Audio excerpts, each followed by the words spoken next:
नमस्कार साथियों, मैं सीमा गुप्ता आज आप सभी के बीच समीक्षा अधिकारी सहायक समीक्षा अधिकारी मुख्य परीक्षा 2016 के दृष्टिगत निबंध के ऐसे प्रश्न लाई हूँ जो कि आप सभी के लिए बेहद महत्वपूर्ण है।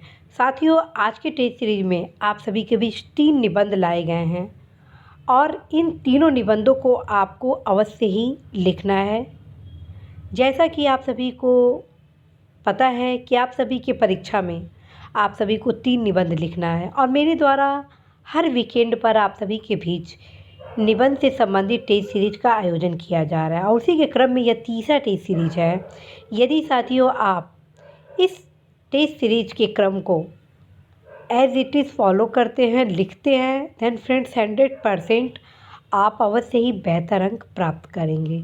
और साथियों, गंभीरता के साथ यदि आप निबंध में सम्मिलित होते हैं तो निश्चित रूप से साथियों आप न सिर्फ इस परीक्षा में सफल होंगे बल्कि बेहतर रैंक भी प्राप्त करेंगे। तो साथियों, आइए जानते हैं आज के 3 निबंध जो आपको अनिवार्य रूप से लिखना ही होगा। पहला निबंध है साथियों, भारत की विदेश नीति की निरंतरता एवं परिवर्तनीयता विश्व के एकीकरण में महत्वपूर्ण भूमिका निभा रही है। पहला निबंध है, भारत की विदेश नीति की निरंतरता एवं परिवर्तनीयता विश्व के एकीकरण में महत्वपूर्ण भूमिका निभा रही है। दूसरा जो निबंध है साथियों, वह निबंध है, भारत विश्व का सबसे बड़ा लोकतंत्र होते हुए भी जातिवाद से प्रेरित है, चुनौतियाँ एवं संभावनाएं। ठीक है। दूसरा निबंध है, भारत विश्व का सबसे बड़ा लोकतंत्र होते हुए भी जातिवाद से प्रेरित है, चुनौतियाँ एवं संभावनाएं। और जो तीसरा निबंध है साथियों, वह निबंध है, साहित्य एवं संस्कृति समाज का दर्पण है एवं राष्ट्र निर्माण का मार्ग है। जी हाँ साथियों, जो तीसरा निबंध है वह है साहित्य संस्कृति से जुड़ा और आपसे इसमें पूछा गया है साहित्य एवं संस्कृति समाज का दर्पण है एवं राष्ट्र निर्माण का मार्ग है। साथियों, इन तीनों निबंधों को आप अवश्य लिखेंगे।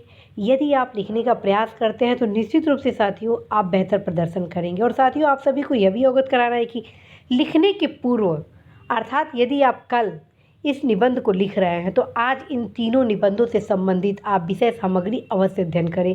जैसे पहला जो निबंध है, भारत की विदेश नीति निरंतरता एवं परिवर्तनीयता विश्व के एकीकरण में महत्वपूर्ण भूमिका निभा रही है, तो इसमें भारत की विदेश नीति की निरंतरता और परिवर्तनीयता को पहले लिखेंगे। निरंतरता परिवर्तन तो क्या, भारत की जो फॉरेन पॉलिसी है जो बनाई गई पहले, तो अभी तक उसमें ऐसे कौन से तत्व जो अभी तक आरंभ किए गए हैं, अभी तक चलाए गए हैं, और जो नई परिस्थितियों के अनुसार जो परिवर्तन किए गए हैं उसमें कौन कौन से ऐसे आयाम हैं जो जोड़े गए हैं, तथा उन आयामों के माध्यम से कैसे भारत 21वीं सदी में भारत की सदी को स्थापित करने के लिए कार्य कर रहा है, कैसे भारत अपने पहले पड़ोसी नीति को अपना रहा है, कैसे लुक ईस्ट लुक वेस्ट नीति को अपना रहा है, कैसे भारत तृतीय विश्व के नेतृत्व कर रहा है, कैसे भारत विश्व के विकसित देशों के साथ संबंध बना रहा है, कैसे भारत विभिन्न अंतर्राष्ट्रीय क्षेत्रीय आर्थिक संगठनों का गठजोड़ के माध्यम से विश्व के एकीकरण के मार्ग को प्रशस्त कर रहा है। इन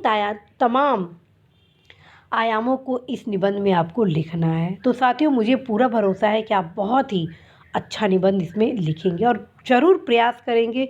यदि एक बार आप लिखते हैं खराब होता है तो दोबारा आप ज़रूर लिखेंगे, ताकि साथियों इस टॉपिक पे आपका जो फोकस होगा वो बेहतर से कंप्लीट हो, आपकी तैयारी होगी वो मजबूत होगी।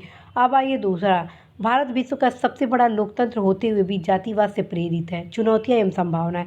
साथियों, इसमें भारत के लोकतंत्र के बारे में वर्णित करते हुए भारत में किस प्रकार जातिवाद एक समस्या के रूप में उभरी है और कैसे जातिवाद के समस्याओं के होने के बावजूद भारत प्रगति कर रहा है, इन समस्त बिंदुओं को इस निबंध में लिखा जाना है। तीसरा जो है, साहित्य एवं संस्कृति समाज का दर्पण है एवं राष्ट्र निर्माण का मार्ग है।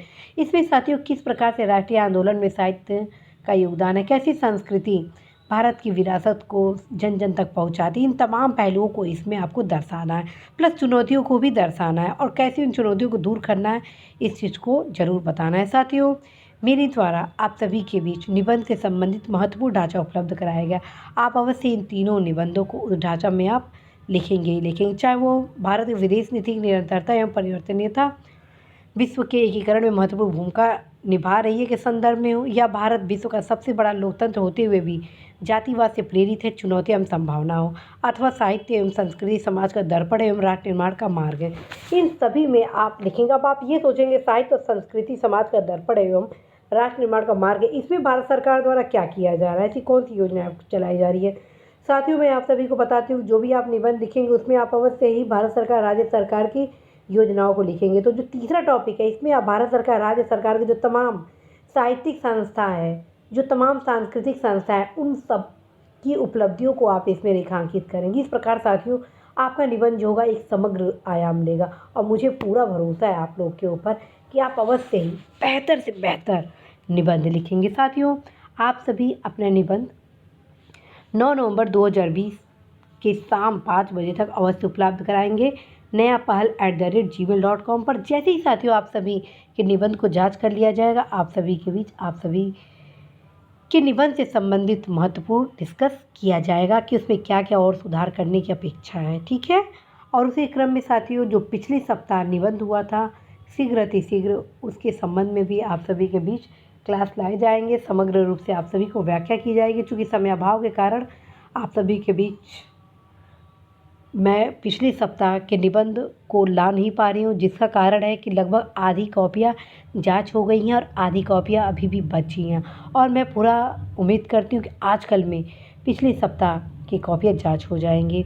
उसके क्रम में साथियों, ये जैसे ही आप सभी का निबंध आएगा, इसका भी जांच किया जाएगा और आप सभी के बीच परिणाम लाया जाएगा। साथियों, मुझे पूर्ण भरोसा है आप अवश्य ही सफल होंगे। अपने परिश्रम को आप और भी गुणात्मक बनाएं, सतत बनाएं और अपने ऊपर भरोसा रखें साथियों, क्योंकि सफलता 60% माइंडसेट से मिलती है। और यदि आप तैयार हैं सफलता के लिए, फिर कोई आपको हरा नहीं सकता। अवश्य ही सफलता आपके कदम चूमेगी। इसी आशा विश्वास के साथ साथियों, मैं सीमा गुप्ता आज आप सभी से विदा लेती हूँ। नमस्कार।